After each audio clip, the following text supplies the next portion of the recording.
মাছের ডিমের ঝুড়ো হচ্ছে। এটা হচ্ছে রুই মাছের ডিম।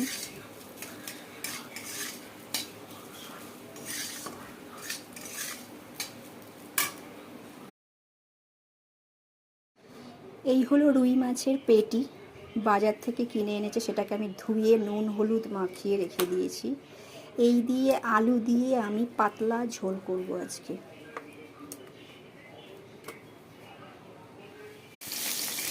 মাছগুলো আমি এইভাবে পরপর ভেজে নেব। মাছটা একটু কড়াই ভাজা করি, আমি আবার কাঁচা ভাজা খেতে পছন্দ করি না।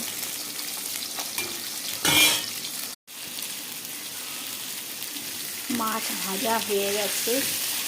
এইবার ওই তেলের মধ্যেই আমি আলুগুলোকে হালকা হাতে ভেজে নেব।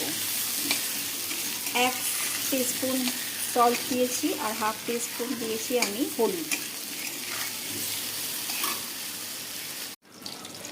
বেশি তেল দেব না, অল্প তেলেই আমি কালো জিরে দিয়ে দিলাম। আর তার সাথে দিয়ে দেবো চিরা কয়েকটা, প্রায় 6-7টার মতো ছোটো ছোটো কাঁচা লঙ্কা। এটা একটু ভেজে তারপর পেঁয়াজ কুচো দেব।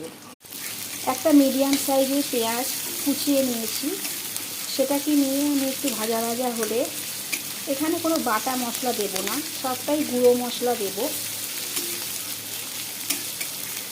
যেহেতু হালকা পাতলা হবে রান্নাটা, এখানে আদা রসুন পড়বে না, শুধু একটু পেঁয়াজ দিয়েছি আর তার সাথে জিরের গুঁড়ো, ধনের গুঁড়ো আর একটু কাশ্মীরি লঙ্কার গুঁড়ো। ব্যাস, পেঁয়াজটা ভাজা ভাজা হয়ে গেছে। এবার আমি যে মশলাটা গুঁড়ে রেখেছি সেইটা আমি দিয়ে দেবো, জলে গুঁড়ে রেখেছিলাম। সবই 1 চামচ করে।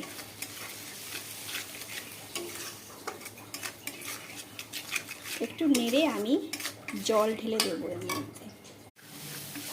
মধ্যে। আমি জল দিয়ে দেব পরিমাণ মতো, ঝোলটা হওয়ার জন্যে।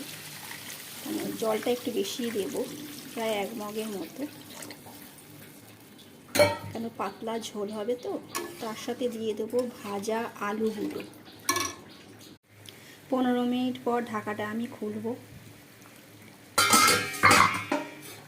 দেখব যে আলুগুলো ভালোই সেদ্ধ হয়ে গেছে, একদম নরম হয়ে গেছে আলুগুলো।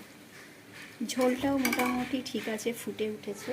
এবার আমি একটা একটা করে মাছগুলো ছেড়ে দেব ঝোলের মধ্যে। তারপর আমি একটু ফুটিয়ে নামিয়ে, এইভাবে আর 5 মিনিট ফুটলে আমার রান্না হয়ে যাবে।